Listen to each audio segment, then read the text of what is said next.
예, 지금부터는 2018년도죠. 작년에 본 시험이죠. 올해 거도 이제 할 겁니다. 2018년도 정보시스템 감리사 기출풀이에 대해서 할 건데, 일단 보안 과목입니다. 이번 시간에는. 그래서 정보 보안 과목을 볼게요. 일단 보안 과목은 공부를 할 때 정보 보안 기사 필기책을 보시는 게 좋아요. 그러면 내가 웬만한 문제들은 다 해결을 할 수 있다라고 보시면 될 것 같아요. 쭉 넘어가고요. 1번부터 보겠습니다. 101번이죠. 20문제 나오니까.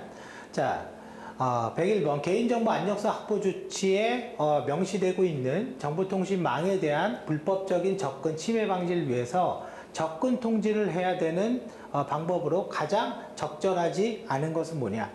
개인정보 안정성 확보 조치는 고시죠. 그죠? 우리가 뭐가 있어요?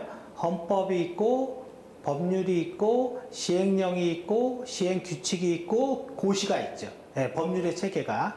그 고시 중에 하나가 개인정보 안정성 확보 조치고, 2019년도 같은 경우는 2019년도 6월 7일인가 고시된 게 있습니다. 그 고시의 내용에 추가된 게 있는데, 그 내용이 두 개가 있을 거예요. 첫 번째는 개인정보 파일에 대한 다운로드에 대한 게 있어요. 그래서 다운로드 할 시에는 그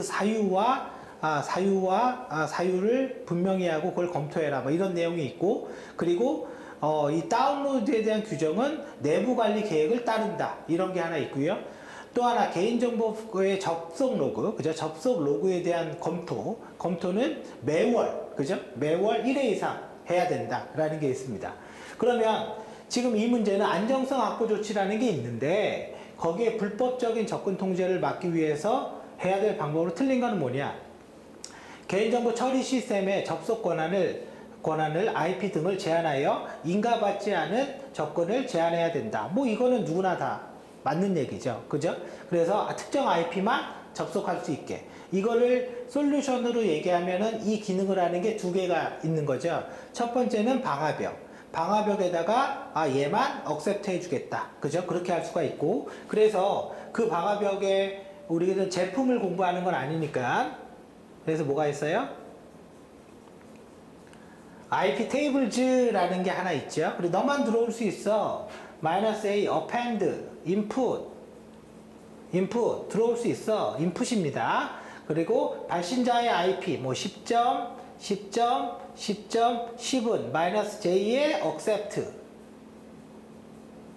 이렇게 해서 특정 IP만 그죠? 들어올 수 있게 할 수가 있고요. 이런 거를 솔루션으로 할 때는 또 하나 네트워크 억세스 컨트롤 NAC이라는 것도 있을 수 있겠죠. 개인정보 처리 시스템의 IP 접속 등을 분석하여 불법적인 개인정보 유출을 탐지한다. 그쵸? 뭐 이건 뭐 얘기할 게 없는 거죠. 그래서 이거는 접속 기록은 매월 그죠? 해라. 그 다음 이제 4번을 볼게요.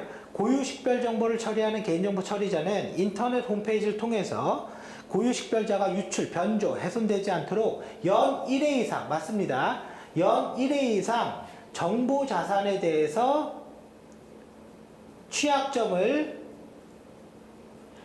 점검해야 되는 거예요. 그럼 어떤 거를 점검하냐? 이거는 키사에 가이드가 있고요. 그래서 정보통신사업자 혹은 뭐 저거 있죠, 스크립트가 있죠. 뭐 서버, 뭐 리눅스 서버, 뭐 네트워크 뭐 이런 식으로. 그래서 그 스크립트를 돌려서 점검을 하는 거고요. 그래서 이것도 맞는 말인 거고요. 개인정보 처리자는 개인정보 유출을 방지하기 위해 개인정보 취급자, 그냥 사용자, 그냥 접근하는 자라고 보면 돼요. 접근하는 자. 정보통신망을 통해서 외부에서, 이 외부라는 말은 인터넷을 얘기하는 거겠죠. 그죠? 인터넷. 외부에서 개인정보 처리 시스템에 접속할 수 없도록 해야 된다. 이거 참 어려운 말입니다. 이거 접속할 수 없도록 하는 게 맞아요. 접속할 수 없도록 해야 돼요. 근데 우리가 일을 하다 보면 어떻게 해요? 안전한 방법으로 접속하면 되겠죠. 왜? 인터넷에서 접속해야 될 일이 있거든요. 그래서 답이 3번이 되는 거고, 안전한 방법은 뭐가 되겠습니까? VPN이 되고요. Virtual Private Network이 되고, 또 하나는 투팩터 인증. 아이디와 패스워드도 넣고, OTP 단말도 넣고, 뭐 이런 식으로. 그죠? 그래서 안전한 방법을 사용해야 된다. 투팩터 인증 같은 걸 써야 된다. 자, 이제 다음 문제로 볼게요. 자, 그래서 VPN이나 전용선의 인증 수단을 써야 된다. 쭉 넘어갑니다. 자, 다음 제시된 시스템으로 가장 적절한 것은 수많은 IT 시스템 및 보안 시스템에서 발생하는 로그를 분석하여 이상 징후를 수많은 데서 뭔가 분석을 한다고 그랬죠. 그러면 수많은 데서 분석을 한다라는 거는 이거는 통합 시스템이라는 거죠. 통합 보안 솔루션이라는 건데, 그럼 통합 보안 솔루션 뭐가 있을까요? 통합 보안 솔루션 ESM, 싱글 사이온, SIEM, 그죠? 이런 것들이 통합 보안 솔루션입니다. 그리고 그죠? 이상징을 파악하고 그거를 경영진에게 이렇게 보고 분석할 수 한다. 그런데 최신 빅데이터 분석을 통해서 사실은 우리가 ESM, 그 다음에 SIEM, 이게 거의 비슷합니다. 사실은 거의 비슷한데, ESM은 여러 개의 보안 솔루션에서 로그 같은 걸 갖고 와서 어떤 관제를 할 수 있는 서비스를 제공해줘요. 얘도 마찬가지예요. 얘도 마찬가지인데 뭐가 다르냐면 이 로그들의 양이 너무 많다 보니까 이 얘의 기반 기술을 빅데이터로 바꿉니다. 그래서 엘라스틱 서치라는 걸 쓰거나 아니면 몽고DB를 쓰거나 이런 빅데이터 플랫폼으로 바꿔서 보안 관제를 해요. 그래서 빅데이터라는 말이 나오면 SIEM, 이벤트라는 말이 나와도 SIEM이 되는 거예요. 그래서 답은 4번이 되는 거고, DLP는 USB, 매체 제어 솔루션이죠. 그죠? 매체 제어 솔루션이고요. IPS 뭐예요? 그냥 디도스 대응 시스템이라고 하는 게 더 이해가 쉽습니다. 그 다음에 모바일, 그죠? 화이트리스트 앱 관리나 루팅, 그죠? OS 변조 방지 뭐 이런 거, 그죠? 그래, 요렇게 돼 있고요. 쭉 넘어가요. 뭐 설명이 다 있기 때문에요. 자, 개인정보보호관리체계 인증에 관한 고시 뭐가 있는데, 인증 기준 중 물리적 보안 통제 분야의 통제 사항과 거리가 먼 것은 뭐냐? 자, 개발과 운영 환경을 분리한다.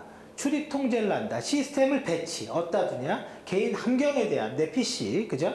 개발과 운영 환경 분리는 물리적이 아닙니다. 이거는 뭘 봐야 돼요? 통제 항목을 봐야죠. 근데 이제 주의사항은 이 기출 문제는 더 이상 크게 의미가 없어요. 이번 문제는. 왜? 2019년부터 ISMS P로 바뀌면서 아주 약간 조정이 됐죠. 그래서 이거는 인증 기준을 봐야 됩니다. 그래서 개발과 운영은 시스템 개발에 대한 통제 항목에 해당이 되는 거고요. 쭉 넘어가요. 주요 통제 목표가 목표 복구 시간과 목표 복구 대상이며 전사적인 차원에서 이루어진 관리 활동으로 가장 적절한 것은 뭐냐?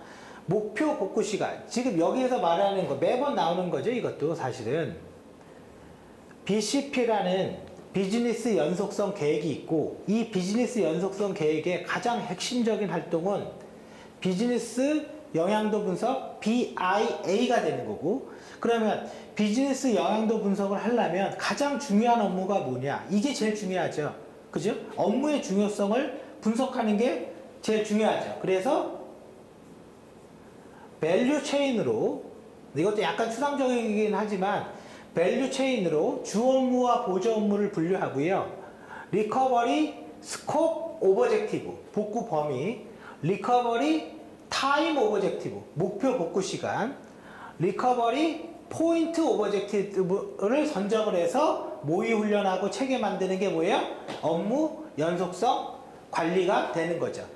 재난복구 계획관리는 DRP가 되는 거고요. 그죠? 재복구. 이거는 IT 시스템에 대해서, 이거는 업무에 대해서 하는 겁니다. 범위 자체가 다르죠. 전사적 자원관리, EA죠. 엔터프라이즈 아키텍처. 그죠? 뭐 ERP인가? 전사적 엔터프라이즈, 그죠? ERP네요, ERP. EA가 아니라. 자, ERP니까 뭐예요? 인사, 급여, 복지, 이런 솔루션들. 그죠? 그 다음에 리스크 쭉 넘어갑니다. 답은 3번이 되겠고요. 쭉 뭐 이거 보면 알겠죠? 다 이렇게 돼 있으니까요.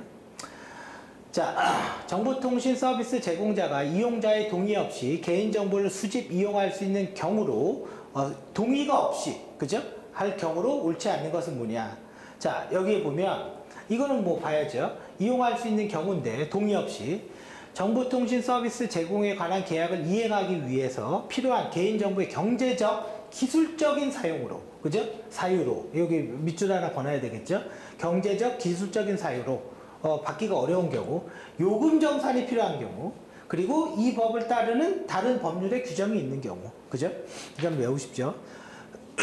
자, 그 다음 넘어갑니다. 위험관리 과정에서, 그죠? 위험관리 뭐 하는 거죠?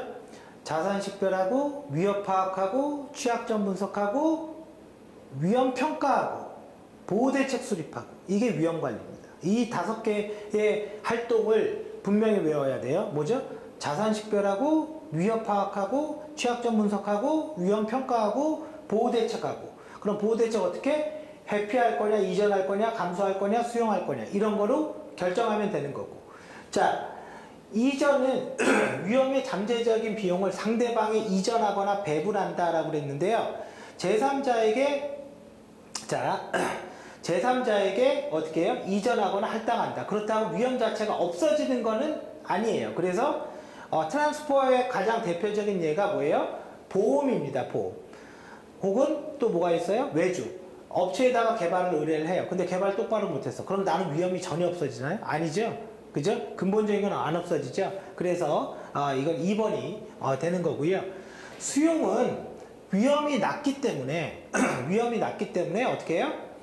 위험이 발생하면 그때 대응하겠다. 그래서 위험과 이슈의 차이점이 있죠.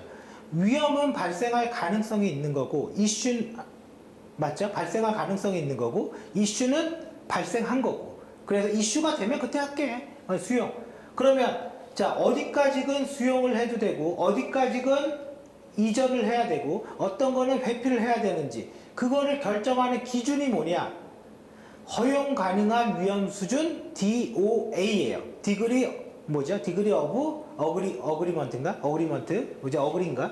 그러니까 DOA입니다. 그래서 DOA를 정의를 해서 위험 가능한 수준을 정의를 하고, 이거의 위험 평가를 통해서 등급을 매긴 다음에, 야, 이거는 수용해도 되겠다. 이거는 뭐 전이해야 되겠다. 이렇게 결정을 하는 과정이 위험 분석 과정, 위험 관리 과정이 됩니다. 쭉 넘어가요. 방화벽이네요. 침입 차단 시스템의 기본 구조로 가장 적절한 것은 뭐냐? 자, 기본 구조 뭐 있어요? 첫 번째 뭐가 있죠? 스크린 라우터. 그 다음에 두 번째 뭐가 있죠? 듀얼 홈. 그 다음에 스크린드 호스트, 스크린드 서브넷. 스크린드 라우터, 네트워크 계층에서 IP나 포트를 가지고 열고 닫고, 그죠? 패킷 필터링. 그 다음에 듀얼 홈, 랜카드 2개 있어서 어떻게 해요? 내부망과 외부망 분리하는 거. 사실 모든 방화벽은 랜카드 대부분 2개 있습니다, 사실. 그 다음에 스크린드 호스트 뭐죠? 앞에는 스크린드 라우터, 듀얼 홈 이렇게 둔 거. 스크린드 서브넷, 스크린드 라우터, 듀얼 홈, 스크린드 라우터. 그래서 뭘 만들어요? DMZ라는 완충지대를 만들어내는 거죠. 그래서 스크린드 서브넷이 해당이 됩니다. 자, 그래서 이렇게 제가 얘기한 것처럼 방화벽은 딱 기억하면 됩니다. 쭉 넘어가요.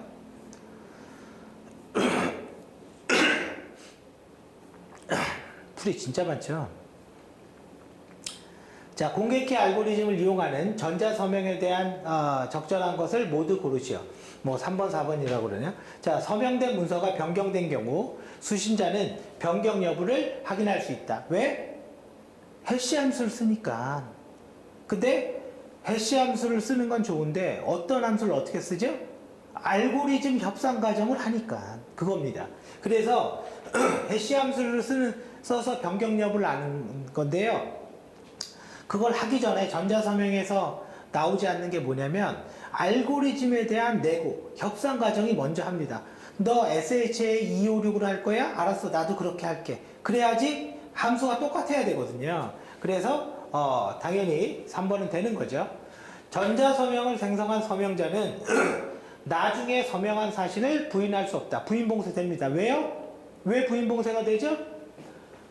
우리가 전자서명을 공부할 때 가장 중요한 거를 얘기하지 않아요. 그거는 인증자로서의 역할인 거예요. 인증자. 오덴티케이터의 역할인 겁니다. 그러니까 전자서명을 인증을 한다. 공개키 알고리즘을 인증을 한다. 이렇게는 듣지만 왜? 이거는 없는 거예요. 만약에 내가 공개키로 암호화를 해서 데이터를 보냈는데 이 사람이 풀었어요. 풀었다라는 건 개인 키를 가지고 있는 소유자라는 걸 인증하는 거예요. 왜? 공개 키 암호 알고리즘은 공개 키로 암호한 거는 오직 개인 키로만 풀 수 있으니까. 근데 어쭈? 네가 풀어냈네? 너 개인 키 있는 거 맞잖아. 이렇게 되는 거예요. 그래서 부인 봉쇄가 됩니다. 물론 CA라는 인증기관이라는 제3자가 개입을 해서 할 수도 있지만 그렇게 되면 엄청나게 많은 데이터를 항상 CA가 개입해야 되잖아요.